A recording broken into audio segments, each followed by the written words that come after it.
પહેલગામ આતંકી હુમલાની ઘટના બાદ પાકિસ્તાન સરહદ પર તણાવભરી સ્થિતિ સર્જાઈ. પાકિસ્તાન તરફથી સતત રીસફાયરનું ઉલ્લંઘન કરાઈ રહ્યું છે, ત્યારે દેશના સિવિલ ડિફેન્સ ડિસ્ટ્રિક્ટમાં આજે મોકડ્રીલનું આયોજન કરાયું. 18 જિલ્લાઓમાં આજે 4 થી 8 વાગ્યા સુધી મોકડ્રીલ યોજાશે, ત્યારે સુરતમાં પણ 3 જગ્યાએ IBC building, Laxmipati April, Hazira industrial એરિયામાં મોકડ્રીલ યોજાઈ. આ 4 કલાક દરમિયાન લોકોને યુદ્ધની સ્થિતિએ શું કરવું તેની સમજ અપાશે. મોકડ્રીલ દરમિયાન સાયરનો વગાડાશે અને સાંજે 7:30 થી 8 વાગ્યા સુધી દરમિયાન બ્લેકઆઉટ પણ કરાશે. મોટી સંખ્યામાં લોકો મોકડ્રીલ જોવા એકત્રિત થયા હતા અને સમગ્ર વિસ્તાર સાયરનથી ગુંજી ઉઠ્યો હતો. આતંકવાદી હુમલા પહેલગામમાં 26 નિર્દોષોને ધરમ પૂછીને ગોળી મારી દેવામાં આવી હતી, ત્યારે ભારત અને પાકિસ્તાન વચ્ચે ક્યાંક ને ક્યાંક તંગદિલીનો માહોલ સર્જાયો છે. સીધા દ્રશ્યો આપણે બતાવીશું કે અત્યારે હાલ છે સુરત ખાતે મોકડ્રીલ યોજાઈ રહી છે, એટલે કે અભ્યાસ અહીંયા યોજાઈ રહ્યો છે. સીધા દ્રશ્યો આપ જોઈ શકો છો. આ પ્રમાણે સુરતની તમામ જે ફાયર ફાઈટરની ટીમ મિલિટરી સ્ટાફ છે, પોલીસ કર્મીઓ છે, એમરજન્સી વાહનો છે, તમામ અત્યારે હાલ અહીં મોકડ્રીલ યોજાઈ રહી છે. સીધા દ્રશ્યો આપ જોઈ શકો છો. આ અભ્યાસ કરવામાં આવી રહ્યો છે, કારણ કે જે ભારત અને પાકિસ્તાન વચ્ચે તંગદિલી સર્જાય છે અને આજે ઓપરેશન સિંદૂર પાકિસ્તાન પર હુમલો કરવામાં આવ્યો છે અને તે હુમલાને લઈ ભારતમાં પણ એર સ્ટ્રાઇક થાય તો ભારતના લોકોએ કેવી રીતે બચવું જોઈએ તે માટેની મોકડ્રીલ અત્યારે હાલ કરવામાં આવી રહી છે. સીધા આપ દ્રશ્યો જોઈ શકો છો કે આ પ્રમાણે છે તે અહીં મોકડ્રીલ કરવામાં આવી રહી છે. અને જે ભારતમાં પણ પાકિસ્તાન દ્વારા જ્યારે એર સ્ટ્રાઇક કરવામાં આવે તો ભારતના લોકોએ કેવા પ્રકારથી બચી શકે તે માટેની મોકડ્રીલ અહીં યોજાઈ રહી છે. સીધા દ્રશ્યો આપ જોઈ શકો છો કે તમામ ફાયર ફાઈટરની ટીમ છે, પોલીસ કર્મીઓ છે, તમામ છે અહીં મોજૂદ છે. અને આપ જોઈ શકો છો દ્રશ્યોની અંદર આ પ્રમાણે છે તે મોકડ્રીલ અહીં યોજાઈ રહી છે. તમામ જે ફાયર ફાઈટરની જે ગાડીઓ હતી તે અહીંથી પસાર થઈ હતી અને જે યુદ્ધમાં જે પ્રમાણે યુદ્ધની પરિસ્થિતિ હોય છે તે પ્રમાણે અહીં મોકડ્રીલ કરવામાં આવી રહી છે. તેનું કારણ સીધું ને સીધું એ છે કે આ પ્રમાણે છે કે જ્યારે યુદ્ધની સ્થિતિ બનતી હોય છે તો આ પ્રમાણેની સ્થિતિ સર્જાતી હોય છે. તે સ્થિતિ અહીં દર્શાવવામાં આવી રહી છે. ભારતના 200 થી વધુ જે દેશો જિલ્લાઓ છે ત્યાં મોકડ્રીલ યોજાવી છે અને આજે સુરતમાં પણ અહીં મોકડ્રીલ યોજાઈ રહી છે.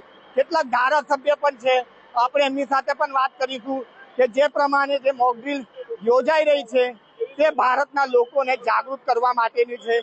કોઈ પેનિક થવાની જરૂરત નથી. આ ખાલી અભ્યાસ કરવામાં આવી રહ્યો છે, કેમ કે ભારત અને પાકિસ્તાન વચ્ચે જે તંગદિલી સર્જાય છે અને ત્યારબાદ જ્યારે એર સ્ટ્રાઇક થાય છે તો કેવા પ્રકારની સ્થિતિ હોઈ શકે છે તે માટેની મોકડ્રીલ કરવામાં આવી છે. આપણી સાથે ધારાસભ્ય પુણેશભાઈ મોદી છે. સાહેબ, કેવા પ્રકારની તૈયારીઓ?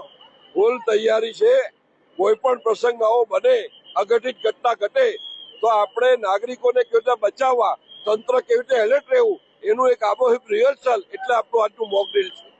સર, ઓપરેશન સિંદૂર પાર પાડ્યું છે, નરેન્દ્ર મોદીએ જે કહ્યું છે તે કરી બતાવ્યું છે, એ બાબતે આપનું શું કહેવું છે? મોદી સાહેબને લાખ લાખ અભિનંદન છે, જેમણે આતંકવાદ સામે માનવતાવાદનું ઉત્તમ ઉદાહરણ પૂરું પાડીને દેશને સશક્ત નેતૃત્વ પૂરું પાડ્યું છે અને એમના નેતૃત્વમાં ઝીરો ટોલરન્સ આતંકવાદીઓનો ખાત્મો એકમાત્ર રસ્તો એમને અપનાવ્યો છે.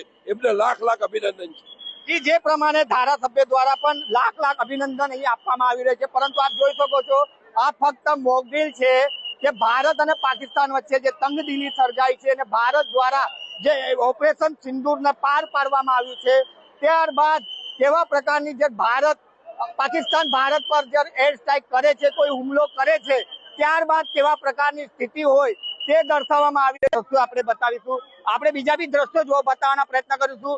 આપ જોઈ શકો છો કે લોકો પણ અહીં મોટી સંખ્યામાં આ મોકડ્રીલ જોવા માટે ઉપસ્થિત છે. જોઈ શકો છો કે હજારોની સંખ્યામાં અહીં લોકો ઉમટી પડ્યા છે. ખાલી અભ્યાસ છે, મોકડ્રીલ છે.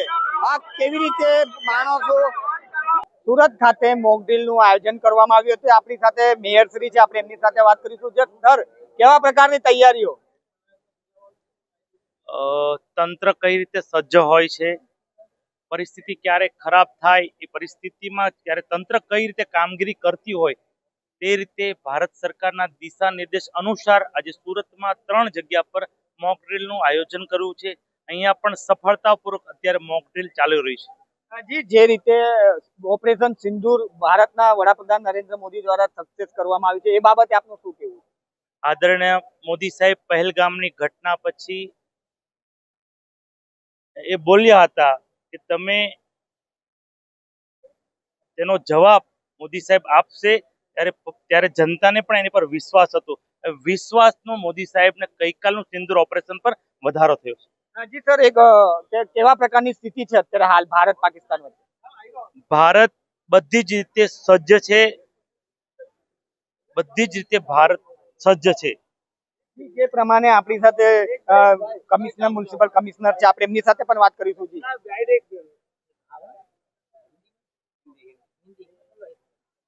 जी मैम, आज मॉक ड्रिल योजना में आया है, क्या बोलते हैं? भारत सरकार श्री की सूचना से आज पूरे देश में ऑपरेशन अभ्यास के अंतर्गत मॉक ड्रिल का आयोजन किया गया है। गुजरात राज्य के माननीय मुख्यमंत्री श्री और गुजरात के गृह राज्य मंत्री श्री के मार्गदर्शन में आज सूरत शहर में पूरा मॉक ड्रिल का आयोजन किया गया है। 4 बजे से 49 प्लेसेस पर अलार्म बजाने की कामगिरी की गई है, जो लोगों को प्रिपेयर्डनेस के भाग रूप में की गई है।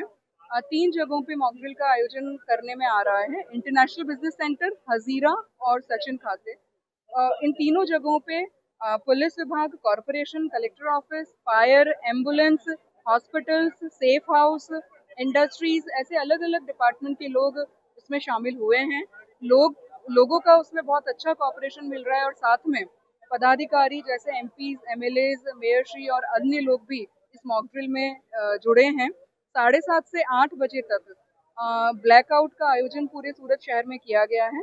आपकी तरफ से मैं लोगों से अपील करूंगी कि ये जो मॉक ड्रिल है ऑपरेशन अभ्यास का अंतर्गत ट्रेनिंग का भाग है, इसलिए कोई भी व्यक्ति घबराए नहीं, पैनिक ना हो, अफवाहों पर ध्यान ना दे और अफवाहें फैलाए नहीं, ऐसी मैं सबसे अपील करूंगी। वहीवटी तंत्र कितना सज्ज है? वहीवटी तंत्र इसमें हर तरह से काम कर रहा है। Infrastructure preparedness, logistic preparedness, man power training, elected representatives को साथ में लेके सभी को, लोगों को इस पूरे जो मॉक ड्रिल है उसमें आईसी हो, अवेयरनेस हो और प्रिपेयर्डनेस में सभी लोगों को ट्रेनिंग मिले, आपदा मित्रों की पण ट्रेनिंग हो, ये सभी जो है इन सभी चीजों पे वहीवटी तंत्र फोकस कर रहा है। वहीवटी तंत्र में कलेक्टर, पुलिस कमिश्नर, कॉरपोरेशन, अन्य सभी विभाग मिलकर एक साथ में सारा जो ऑपरेशन अभ्यास है उसमें काम कर रहे हैं। જી, જે પ્રમાણે છે વહીવટી તંત્ર અહીં સજ્જ જોવા મળી રહ્યો છે. અને વાત કરીએ તો આ ફક્ત મોક ડ્રિલ છે એટલે કે પેનિક થવાની જરૂરત નથી. અભ્યાસ છે એટલે કે પાકિસ્તાન દ્વારા જ્યારે એર સ્ટ્રાઇક કરવામાં આવે કે પછી હુમલો કરવામાં આવે તો કેવા પ્રકારની તૈયારીઓ વહીવટી તંત્ર અને સુરતની જનતા રાખી શકે તે માટેનું મોક ડ્રિલ છે સુરત ખાતે યોજાઈ છે. કેમેરામેન અબુ મિર સાથે મુકેશ ગુરવ, દિવ્યાંગ ન્યૂઝ, સુરત.